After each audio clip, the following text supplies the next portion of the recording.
27 में माननीय चंद्रशेखर आजाद जी से बहुजन समाज पार्टी को कोई प्रभाव पड़ने वाला नहीं है, क्योंकि जो सारे युवा भटके हुए हैं, जो जा रहे हैं, जो उनमें जाके उनके कार्यकाल को देख चुके हैं। अब देखिए जगह जगह दंगा होते हैं। देखिए जो आज़ाद समाज पार्टी और भीम आर्मी है, नौजवान साथी उसमें जुड़ते हैं और उनको राजनीतिक उस तरह से ज्ञान नहीं है।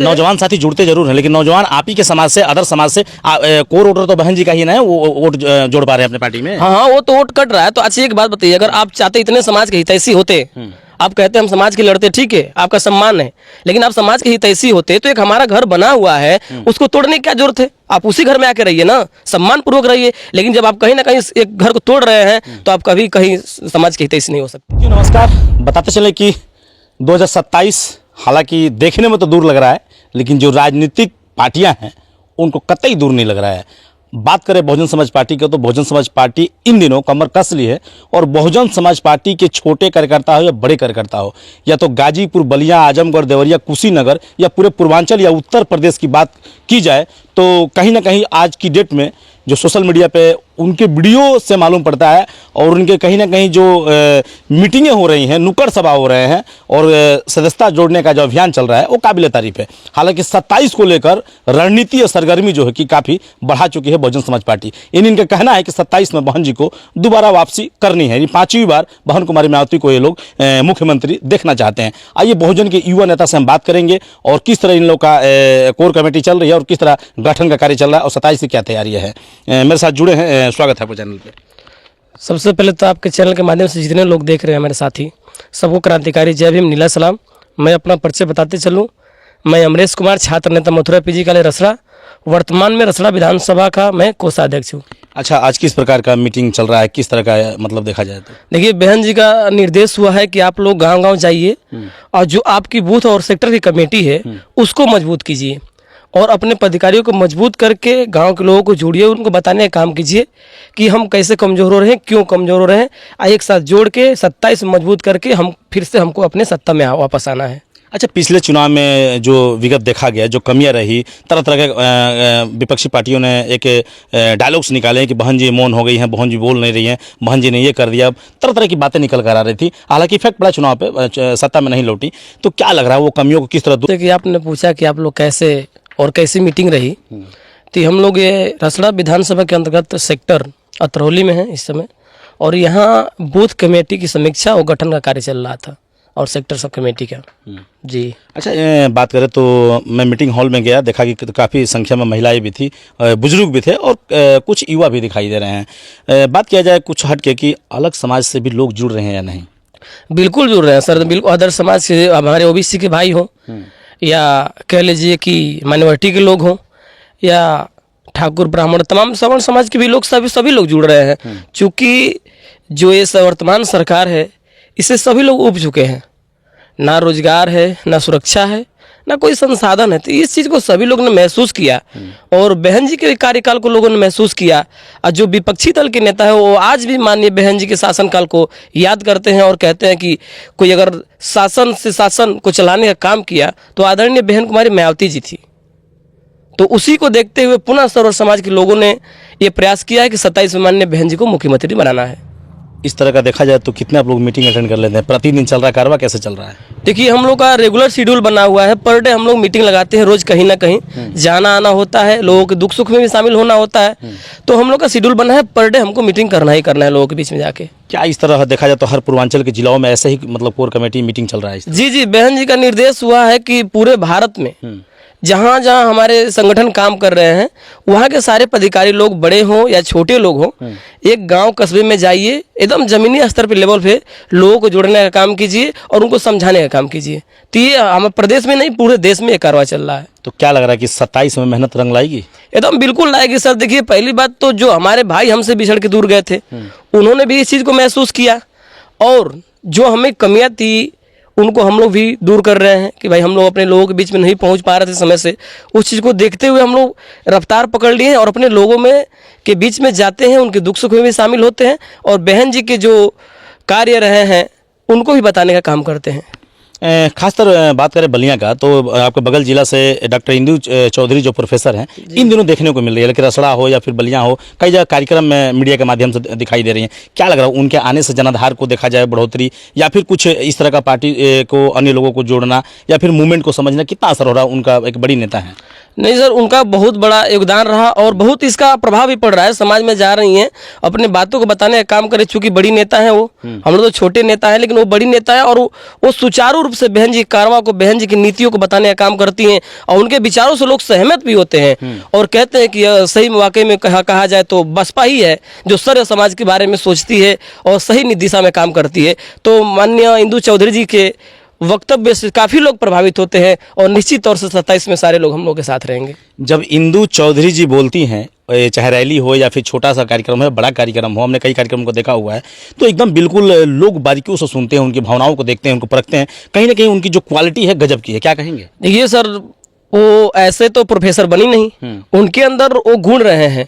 उन्होंने पढ़ा है, महापुरुषों के मिशन को पढ़ा है, महापुरुषों के संघर्षों को पढ़ा है, माननीय बहन जी के संघर्षों को पढ़ा है, माननीय कांसीराम साहब जी के संघर्षों को पढ़ा है और तब वो आती हैं तो लोगों के बीच में उनकी बातों को रखती हैं, पूरे भावनाओं के साथ रखती हैं कि लोग समझें कि हमारे महापुरुषों ने जो संघर्ष किया, उस संघर्ष कितना कठिन रहा है, तब हम यहाँ आए हैं। अब तो हम इस स्तर पर हो गए हैं तो हमको किसी भी पार्टी दल में मौका मिल जा रहा है, लेकिन जब गुलामी थी, जब हमारे महापुरुष संघर्ष कर रहे थे, उस टाइम हमको किसी जगह स्थान नहीं मिल रहा था।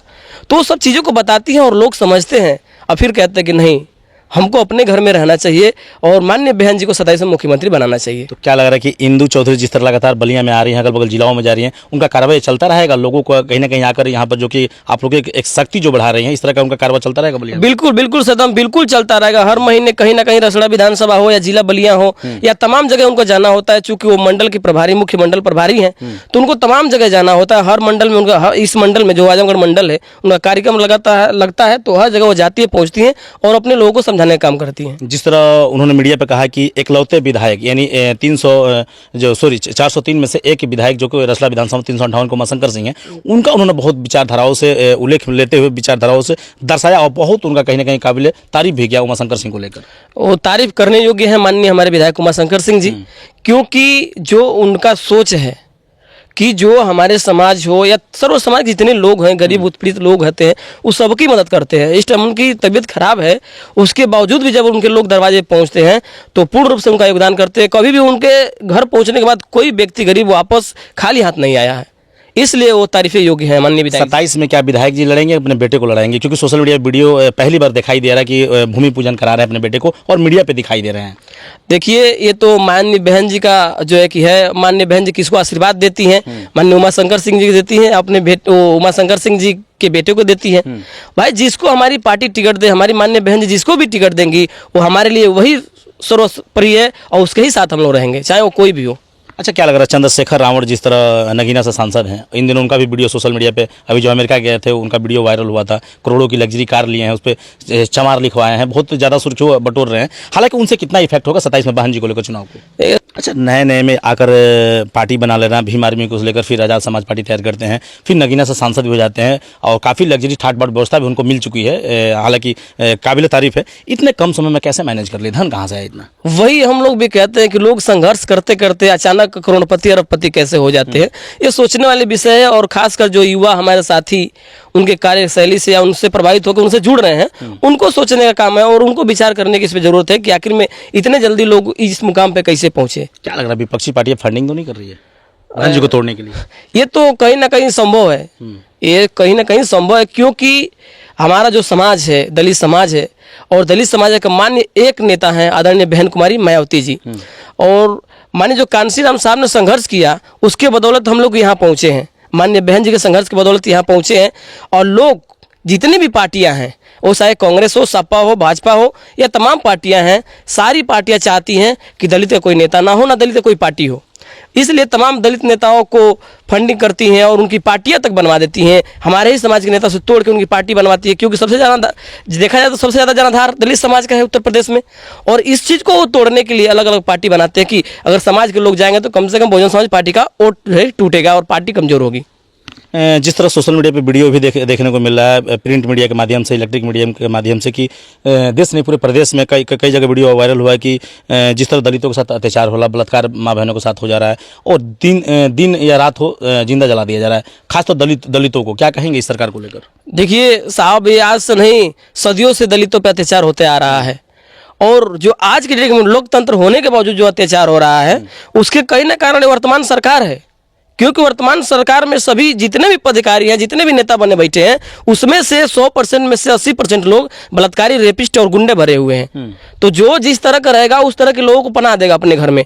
और कारण यही है कि इस तरह से घटनाएं हो रही है पूरे प्रदेश में, और कोई कारण नहीं है। सरकार खुद ऐसे करवा रही है, क्योंकि चुनाव उसी के मुद्दे पे जीता जा रहा है। धर्म की राजनीति हो रही है, जाति की राजनीति हो रही है, बस यही कारण है। और हमारे समाज को इस तरह से तोड़ा जा रहा है, अत्याचार किया जा रहा है कि लोग डर जाएं, और डर के बहन जी के साथ से हट के हमारे साथ जुड़े कि हम इनके यहाँ सेफ हैं। लेकिन ये कहीं नहीं। हम अपने समाज से कहना चाहेंगे कि आप आइए, वापस आइए, अपने घर में रहिए, और माननीय बहन जी को 27 में पूर्ण बहुमत की सरकार बनाने का काम कीजिए, और 5वीं बार मुख्यमंत्री बनाइए माननीय बहन जी को।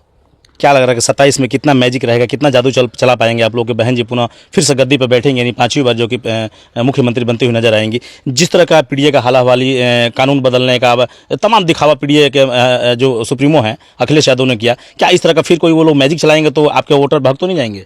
देखिए, चूंकि एक बार माननीय अखिलेश यादव जी सौंपा है पार्टी, वो पेंशन के नाम पे वोट ले ली, दूसरी बार संविधान के नाम पे वोट ले ली, ये, और तीसरी बार जो उनका प्रोपेगेंडा जो भी आएगा, और हमारे समाज के लोग समझ गए हैं कि बार बार कहीं ना कहीं लोग दिखा के, हमको लालच में ला के हमारे समाज को बरगला रहे हैं। तो इस चीज़ को लोगों ने समझ लिया है।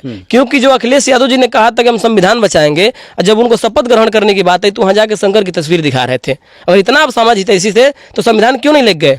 और समाज की जब हितैषी से आप जो क्रीमी लागू होने वाला था, तो आप क्यों नहीं उससे बोले? क्यों नहीं संघर्ष किए आप? क्योंकि आप बांटना चाहते हैं दलित समाज को, इसलिए नहीं बोले। अगर कोई बोला तो माननीय बहन जी ने बोला, और धरना प्रदर्शन हुआ, पूरा भारत बंद हुआ। तो आप समझ सकते हैं, मेरा समाज भी समझ सकता है कि आखिर में दलित हितैषी है कौन। मतलब कुछ भी हो, 2027 में कोई भी मैजिक अदर पार्टी चला ले, इस बार दलित वोटर बदलने वाले नहीं है, और बहन जी को कोई रोक नहीं पाएगा 27 में। बिल्कुल बिल्कुल सर, 27 में हमारी पूर्ण बहुमत की सरकार बनने जा रही है। इसमें चाहे कितनी भी पार्टियां राजनीति कर ले, कोई भी प्रोपेगेंडा अपना ले, 27 में माननीय बहन जी को मुख्यमंत्री बनने से कोई रोक नहीं सकता। ये हमारा दावा है।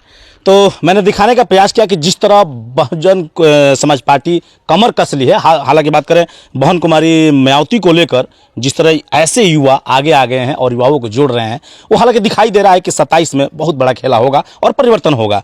इनकी बातों से पुष्टि होती है कि जिस तरह पूरा पूर्वांचल, बलिया नहीं पूरे पूर्वांचल में, प्रदेश में, और इनका तो कहना है कि पूरा हिंदुस्तान में जिस तरह कमेटी इनका जो गठित हुई है बहुजन का, जिस तरह दिन दुगनी रात चौगुनी बढ़ रही है, इससे साबित हो रहा है कि आने वाला कल इन लोग का है, नहीं बहुजन समाज पार्टी का है। यानी कि इसमें कोई शक नहीं है कि 2027 में बहन कुमारी मायावती मुख्यमंत्री नहीं बनेंगी, और दलित भी समझ गया है। क्या संदेश देना चाहेंगे पूरा ऑल इंडिया दलित समाज को?